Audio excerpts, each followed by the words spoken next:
Аскар Акаев, Курманбек Бакиев жана алардын балдары дегеле ар бир бийлик башчысынын колтугуна кирип, тилин таба билген Алексей Ширшов эми Садыр Жапаров менен иштешеби. Кыргызстанга келе калып оппозицияны, депутаттарды, журналисттерди жана жарандык коомду дүрбөлөңгө салган Алексей Ширшов деген киши ким? Ширшов деген фамилия бул коррупциялык схема деген сөздүн синоними. Алексей Ширшовду Кыргызстандагы энерго тармакты жылдар бою өз көзөмөлүндө кармап, каалагандай калчап келген деп айтып келишет. Эксперттердин баамында бул киши бир катар ири коррупциялык схемаларды түзүп, мамлекеттин капчыгына кол салган. Бүгүнкү чыгарылышта Алексей Ширшов деген ким, анын коррупциялык схемалары кантип иштеген жана анын Кыргызстанга тийгизген кедергиси тууралуу кенен айтып беребиз. Сиздер менен мен Наргиз Айсекова. Салам. 10 жылдан ашуун Интерполдун жана Кыргызстандын күч органдарынын издөөсүндө жүргөн Алексей Ширшов белгисиз жагдайда УКМКнын колуна түшүп берди.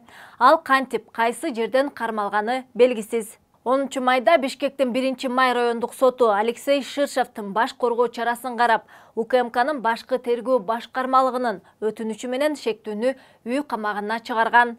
Эми ал 26 майга чейин үйүндө отурмай болду. Давай, малой, оформляй, Шеф, жазбайлы койбойлу. УКМКнын маалыматы боюнча Алексей Ширшов Аврора Плюс пансионатындагы баасы кымбат 56 батирдин жана 27 коттедждин жеке менчикке өтүп кеткенине аралашкан. Эми аны дал ушул иш боюнча сот жообуна тартууга белсенишүүдө.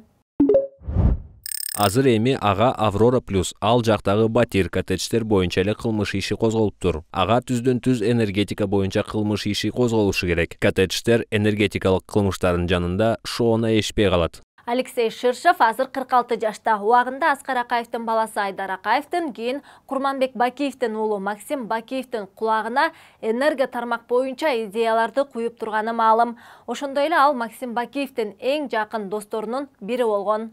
Ал бир гана электр энергиясы эмес, газ, көмүр боюнча дагы коррупциялык схемаларды ишке берген айтылат. Мисалга, өлүү жандарга электр энергиясын иштетимиш болуп, тендерлерди жалаң өз кишилерине уттура берип, ортодон эбегейсиз чоң пайда көргөн айтылат. Адистер ал схемалардын айрымдары бүгүнкү күнгө чейин иштеп келерин билдиришет. Невосстановительный ущерб деп коет мунучу. Ширшов 2007 жылга чейин Түндүк электр ачык акционердик коомунун жана электр станциялары ачык акционердик коомунун каржы директору болууга жетишип, 2007 жылдан 2010 жылга чейин Дастан Транс улуттук корпорациясы ачык акционердик коомунун башчысы болуп иштеген. Кыргыз жергесинде туулган Алексей Ширшов 2010 жылдагы революциядан кийин Кыргызстандан качып кетип, чет өлкөлөрдө жашынып жүргөн. Камайм ушул иште өзүнүн кызыкчылыгы бар.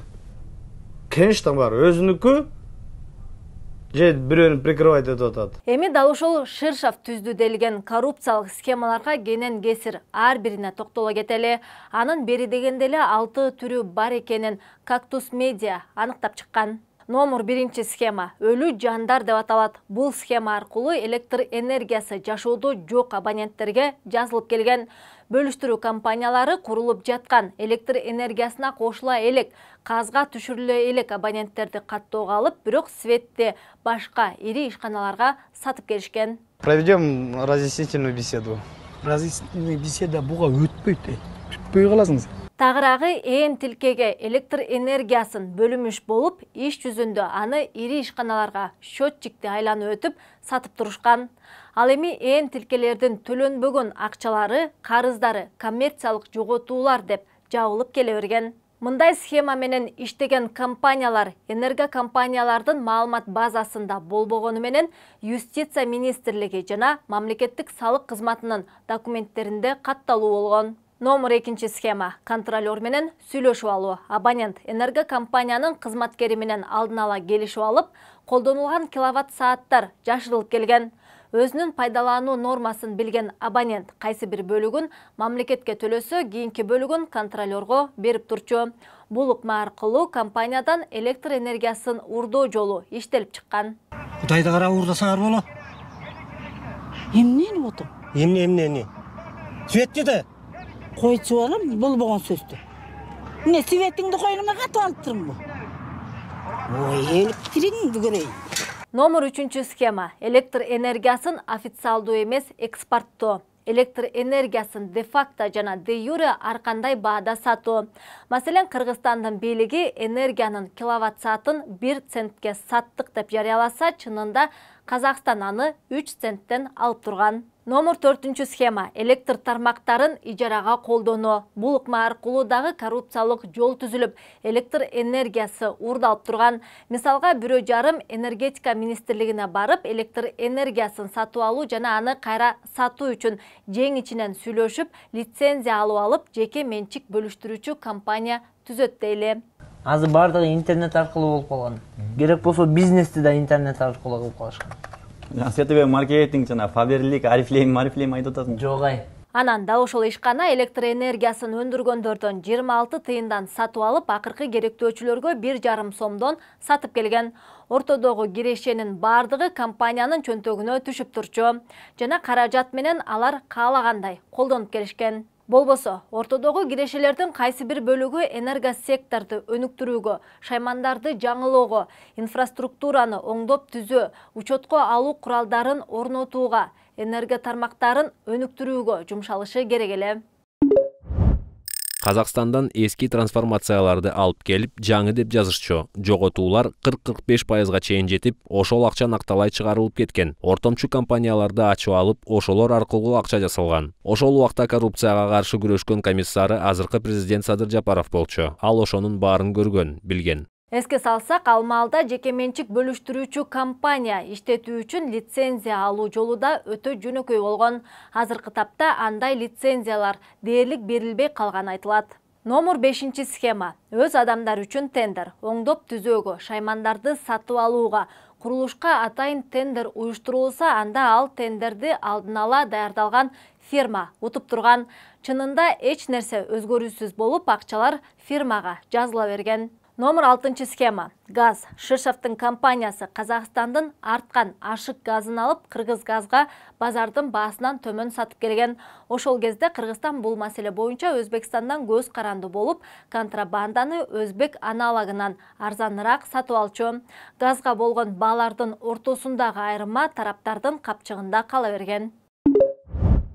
$1 миллион подстанцияны 11 миллионго алган. Базарда 30-40 сом турган колкап 300-400 сомдон алынды деп жазылган. Күрөктөрдү дагы кымбат сатып алган. Казакстанга электр энергиясын ортомчу фирмалар аркылуу кымбат саткан. Ортодо 100 миллиондогон пайда көргөн. Көмүр алуудагы коррупция өңдүү иштер аныкталган. Алексей Ширшовка 2010 жылы Курманбек Бакиевдин бийлиги кулаганда Интерпол аркылуу издөө жарыяланган. 2015 жылы ага Дастан ишканасын башкарып тургандагы ишмердигине байланыштуу өкүм чыккан. Андыктан ал чек арадан өтөр замат кармалып камалышы керек эле деп көптөрү суроо узатышууда. Максим Бакиев менен Ширшов Кыргызстанга келди деген маалыматты 15 күн мурда уктум. Бирок мен бул мүмкүн эмес, мынчалык мыйзамсыздык болбойт деп ишенбей койгом. Себеби алар чек арадан кирип келатканда ошол жерден кармалышы керек болчу. Эс алуу күндөрү бардык иштерин бүтүрүп, эс алуу күндөрү аяктаганда кармалганын коомчулук үчүн гана процедуралык кармоо деп түшүндүм. Бул сымал сын пикирлерден кийин көп узабай президент Садыр Жапаров Алексей Ширшов тууралуу өзү дагы үн катты.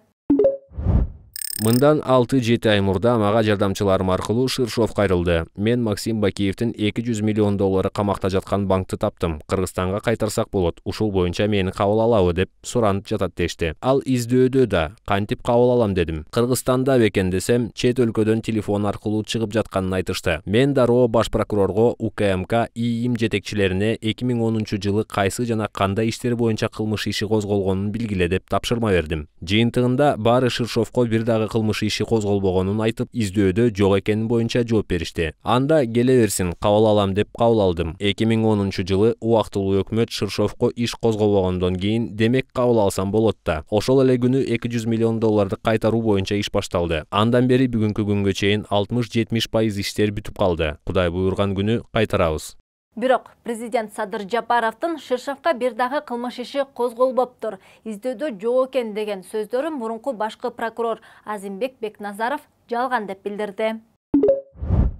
Президентибизди кимдир бирөөлөр, балким айланасындагыларбы айтор катуу жаңылыштыкка алып келген. Аны туура эмес нерселерди, чындыкка дал келбеген нерселерди айттырууга түрткөн. Бул таптакыр чындыкка дал келбейт. Менин толук эсимде жок, бирок Шыршовго каршы жок эле дегенде 4-5 кылмыш иши козголгон. Жана ошол иштерге байланыштыруу эл аралык издөөдө, Интерполдо издөөдө жүргөн. Убактылуу өкмөт башкы прокуратура иш козгогон эмес деп айтты дегенге мен ишенбейм. Ага карата бир ишти башкы прокуратура, дагы бир ишти коопсуздук кызматы жана Финполицияда козгогон болушу керек эле. Президент бирде айтса, мурдагы башкы прокурор, учурда Малайзиядагы элчи башканы айтып жатса, журналисттер чын бышыгын билүү максатында жогорку сотко кайрылышкан. Жогорку соттун жообу боюнча Алексей Ширшов соттолгон болуп эсептелбейт экен. Көрсө, соттун өкүмү менен ал жазадан кутулуптур. Эч кимге айтпа, түшүндүңбү? Все, Бакытбайке, могила мырза. Рот мой, враг мой. 12 майда жогорку сот тараткан маалымат боюнча Алексей Ширшов 2015 жылы 4 берене боюнча акталып, ал эми 221 берененин негизинде 3 жылга жатак абагына кесилген.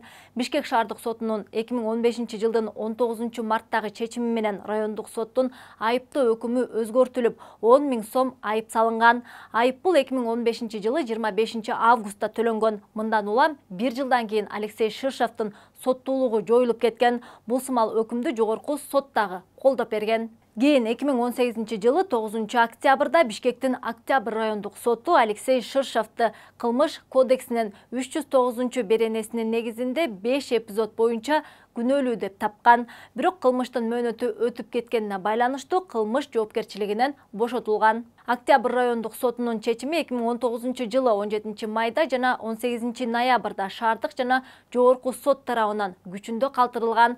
Көрсө, соттун чечими менен кылмыш жоопкерчилигинен бошотулган адам соттолгон деп эсептелбейт экен.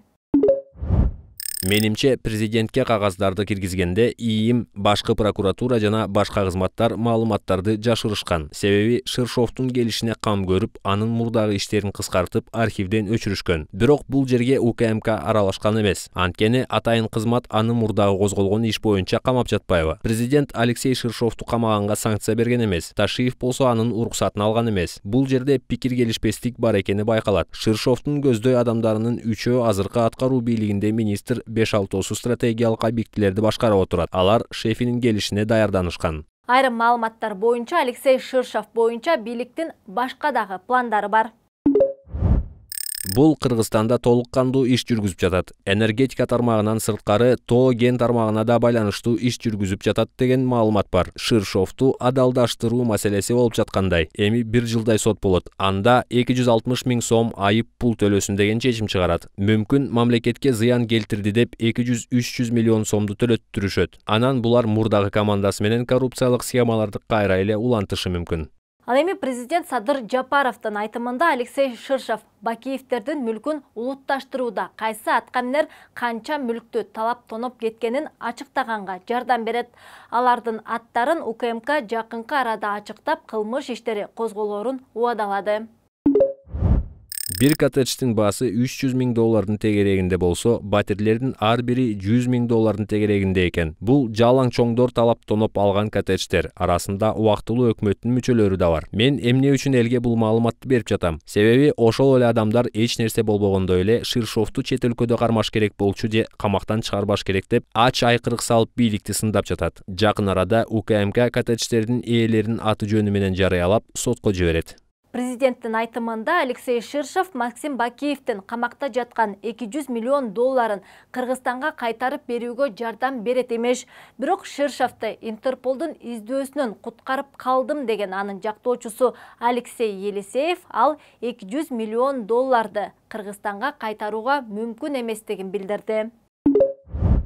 Мен бул акчалар тууралуу эч нерсе билбейм. Балким менин мурунку кардарымдын маалыматы бардыр, бирок евро биримдиктин юристи катары тажрыйбама таянып айта алам. Эгер бул $200 миллион Европалык банкта болсо, Максим Бакиев арам акчаны адалдаганы үчүн соттолмок. Алар кайсыл банкка салынган болсо, дароо ошол мамлекеттин пайдасына конфискацияланмак. Бул акча Кыргызстандын бюджетине түшмөк эмес, ал мүмкүн эмес. Албетте, Алексей Ширшевдин иши боюнча күмөндүү жагдайлар арбын экени анык. Биз бүгүнкү күнгө карата болгон маалыматты ирети менен түшүндүрүп бергенге аракет кылдык.